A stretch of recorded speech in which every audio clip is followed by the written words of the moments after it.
Welcome to Khyati connects. నేను మీ విద్య. రాష్ట్ర రాజధాని అంశంపై కూటమి ప్రభుత్వ వైఖరిని వైఎస్ఆర్సీపీ తీవ్రంగా ఎండగట్టింది. అమరావతి అనేది కేవలం అవినీతి స్కామ్ల కోసమే చంద్రబాబు తయారు చేసుకున్న ఒక బ్లూ ప్రింట్ అంటూ వైఎస్ఆర్సీపీ స్టేట్ కోఆర్డినేటర్ సజ్జల రామకృష్ణారెడ్డి నిప్పులు చెరిగారు. శుక్రవారం జరిగిన మీడియా సమావేశంలో ఆయన మాట్లాడుతూ అమరావతి ఈ రాష్ట్రానికి ఒక గుదిబండగా మారిందని మండిపడ్డారు. కేవలం దోపిడీ కోసమే అమరావతి తెరపైకి తెచ్చారని, అక్కడ పెట్టే ఖర్చులో కేవలం 10% నిధులు పెట్టినా మావిగాన్ ప్రాంతాన్ని అద్భుతంగా అభివృద్ధి చేయవచ్చని సజ్జల స్పష్టం చేశారు. అమరావతి మన రాజధాని అంటూ దేశంలో ఎక్కడ లేని విధంగా అభివృద్ధి చేసి చూపిస్తానంటూ కడపలో జరిగిన శంకుస్థాపన కార్యక్రమంలో సీఎం చంద్రబాబు గట్టిగానే వైసీపీకి కౌంటర్ ఇచ్చారు. వైసీపీ, టీడీపీ అమరావతి మావిగాన్ అంటూ చేసిన వ్యాఖ్యలు ఏంటో ఇవాల్టి పాయింట్ ఆఫ్ వ్యూలో చూద్దాం.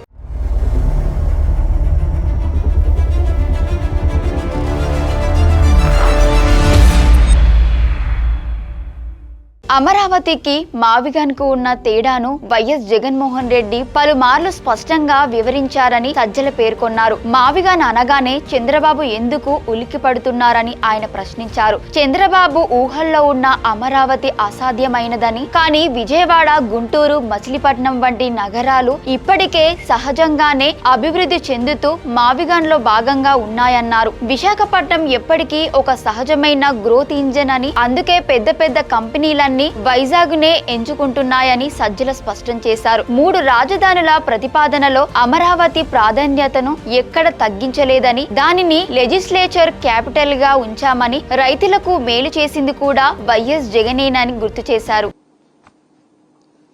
చంద్రబాబు నాయుడు గారు ఎవరైతే ఇది మొదలు పెట్టారో ప్రాజెక్టు, ఆ రోజు వచ్చి ఓ ప్రపంచ స్థాయి రాజధాని నగరం అన్న వ్యక్తి ఈ రోజు వచ్చి చిన్న మున్సిపాలిటీ అని ఆయన అంటున్నాడు. 33,000 ఎకరాలు చిన్న మున్సిపాలిటీ అంట. సో ఇంకొక 50,000 ఎకరాలు తీసుకురావాలి. 33,000 ఎకరాలు రైతులు ఇచ్చింది, మిగిలినంత కలిపి ఆల్రెడీ 50,000 ఏకర్స్ ఉంది గవర్నమెంట్ భూమి అంతా చూపిస్తే. ఇంకో 50,000 ఎకరాలు కావాలి. ఇది ఆయన మాట, కొత్త మాట. అసలు ఎవరు మాట మారుస్తున్నారు? జగన్మోహన్ రెడ్డి గారు ఆ రోజు ఈ రోజు అసెంబ్లీలో చెప్పినప్పుడు కూడా ఆయన క్లియర్గా చెప్పిండేది, గవర్నమెంట్ భూమి అయితే శ్రేష్టము, ఎందుకంటే ఖర్చు ఉండదు. ప్రభుత్వ భూమి ఉన్న చోట 30,000 ఎకరాలన్నా ఉంటే ఫ్లెక్సిబిలిటీ ఉంటుంది. అన్ని వర్గాల వారిని, ఇప్పుడు ఇంతకుముందు పవన్ కళ్యాణ్ గారు ఒకప్పుడు మాట్లాడిన మాటలు, ఇంక్లూజివ్ క్యాపిటల్ డెవలప్ చేయడానికి వీలవుతుంది. అఫోర్డబుల్ రేట్స్ కు అందరికీ ఇవ్వచ్చు. అలాగే ఇండస్ట్రీస్ కానీ లేదా బిజినెస్ మ్యాన్ కానీ పెద్ద పెద్ద వాటికి కావాల్సి ప్రొవైడ్ చేయొచ్చు అనేది ఒక ఐడియా అయినది. ఆ ఐడియాతోనే జగన్మోహన్ రెడ్డి గారు అప్పట్లో దొనకొండ 2014లో జగన్మోహన్ రెడ్డి గారు అధికారంలోకి వచ్చి ఉంటే దొనకొండ ప్రాంతంలో 50,000 ఎకరాలు ప్రభుత్వ భూమి ఉంది, మరొక 50,000 ఎకరాలు ఫారెస్ట్ ఇది కూడా ఉంది. సో దాన్ని డెవలప్ చేయడానికి కానీ, లేదా డెవలప్ చేసిన ల్యాండ్ మీద వచ్చే రెవెన్యూతోనే ఫర్దర్ ఇచ్చేయచ్చు అని ఒక ప్లాన్తో వచ్చారు. అక్కడ సెల్ఫ్ ఫైనాన్సింగ్ కొంత స్కోప్ ఉంది. చంద్రబాబు నాయుడు గారు ఈరోజు తీసుకొచ్చింది ఏంటి? అసలు ఫస్ట్ ఆ టెర్రైనే, ఆ నేలనే స్వభావం దీనికి పనికిరాదు అనేది ఫస్ట్ నుంచి అందరు చెప్తున్నది. అక్కడ రూపాయి ఖర్చు పెట్టాల్సింది 10 రూపాయలు ఖర్చు పెట్టాల్సి వస్తుంది. సంవత్సరంలో కట్టాల్సింది 10 ఏళ్లలో అవుతుంది. చంద్రబాబు నాయుడు గారికి కావాల్సింది ఎగ్జాక్ట్లీ అదే, ఎందుకంటే ఆయనకు పూర్తి చేయడం ఉద్దేశం లేదు. అలాంటి ప్రదేశంలో నిజంగా ఎవరైనా కట్టాలంటే వర్టికల్ పైకి పోరు, ఎందుకంటే నేల కుంగిపోతుంది. ఎంత లోతుకు పోవాలో, పైకి ఎంత పోతే కిందికి ఎంత పోవాల్సి వస్తుంది. అంత ల్యాండ్ ఉన్నప్పుడు వర్టికల్ పోరు, నిలువుగా పోకుండా 2 ఫ్లోర్స్ 3 ఫ్లోర్స్తో ఇటు వెళ్తారు, స్ప్రెడ్ అవుతారు. ఆయనకు అది ఇష్టం లేదు. ఎక్కడైతే రూపాయికి 100 రూపాయలు ఖర్చు అయితే, ఎక్కడైతే ఆ సైజులు కూడా ప్రపంచ స్థాయి అంటే ప్రపంచానికి తగినట్టు పెద్ద పెద్దది 50 లక్షల ఎస్ఎఫ్టీ, 1 కోటి ఎస్ఎఫ్టీ,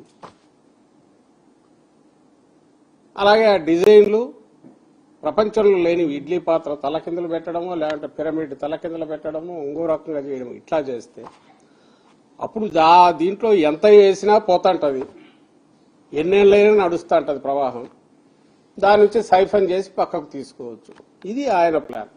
మాటలు మార్చింది వైఎస్ జగన్ కాదు, కూటమి నాయకులేనంటూ సజ్జల రామకృష్ణారెడ్డి పాత వీడియో క్లిప్పింగులను మీడియా ముందు ప్లే చేసి చూపించారు. గతంలో అమరావతి ఇన్క్లూజివ్ క్యాపిటల్ కాదన్న పవన్ కళ్యాణ్ కర్నూలు కూడా రాజధాని కావాలన్న విషయాన్ని గుర్తు చేశారు. అలాగే అమరావతి ఒక అరిగిపోయిన రికార్డు, గ్రాఫిక్స్ బొమ్మలకే పరిమితం, 1500 కోట్లు ఇస్తే కారిపోయే బిల్డింగ్లు కట్టారు అంటూ గతంలో బీజేపీ నేతలు సోము వీర్రాజు, పురంధేశ్వరి, జీవీఎల్ నరసింహారావు చేసిన వ్యాఖ్యలను సజ్జల ఆధారాలతో సహా బయట పెట్టారు. చంద్రబాబు కూడా గతంలో దీనిని టెంపరరీ రాజధాని అని, ఇప్పుడు మున్సిపాలిటీ అని రాత్రికి రాత్రే మాటలు మారుస్తున్నారంటూ ఎద్దేవా చేశారు.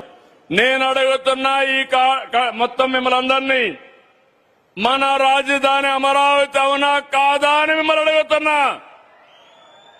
గట్టిగా చెప్పండి. ఈ కడప గడ్డ మీద మనం అందరం చెప్పాల్సింది, మన రాజధాని అంటే సగౌరవంగా అమరావతిని గట్టిగా చెప్పండి. మన రాజధాని, మన రాజధాని, మన రాజధాని. తమ్ముళ్ళు, దేంతైనా ఆడుకోవచ్చు, కానీ ఇలాంటి రాష్ట్రం యొక్క ఆత్మాభిమానంతో ఆడుకోవడానికి వీలు లేదు. ఈ విషయం మీరు గుర్తుపెట్టుకోవాలి. ఒకప్పుడు మనం చాలా బాధపడ్డాం. 5 ఏళ్లు కర్ణాటక నుంచి పోయి అడిగితే మీ రాజధాని ఏదంటే గర్వంగా బెంగళూరు అని చెప్పుకున్నారు. తెలంగాణ నుంచి ఎక్కడన్నా పోతే ఏది మీ రాజధాని అంటే నేను అభివృద్ధి చేసిన హైదరాబాద్ మా రాజధాని వాళ్ళు బాగా చెప్పుకున్నారు. తమిళనాడు నుంచి ఎక్కడన్నా పోతే చెన్నై అని చెప్పుకునే పరిస్థితికి వచ్చారు. కానీ దురదృష్టం, 3 రాజధానులు 3 ముక్కలాటాడి మనం నష్టపోయే పరిస్థితికి వచ్చాం. ఈరోజు మిమ్మల్ని అందరికీ ఒకటే విజ్ఞప్తి చేస్తున్నా, మీరందరూ గర్వపడేట్టుగా రాయలసీమను అభివృద్ధి చేస్తా, మీరందరూ కూడా గర్వంగా చెప్పుకునే విధంగా మీ రాజధాని ఏదంటే కాలరెత్తుకుని అమరావతిని చెప్పే విధంగా చేసే బాధ్యత ఎన్డీఏ ప్రభుత్వానిదని మరొక్కసారి హామీ ఇస్తున్నాం. అంతేకాకుండా ఈరోజు ఇంకొక విషయం కూడా మీ అందరికీ అర్థం కావాలి. రాజకీయాలు ప్రజల కోసం చేసేటివి. హింసతో రాజకీయాలు జరగవు, నేరాలతో రాజకీయాలు చేయడం కరెక్ట్ కాదు.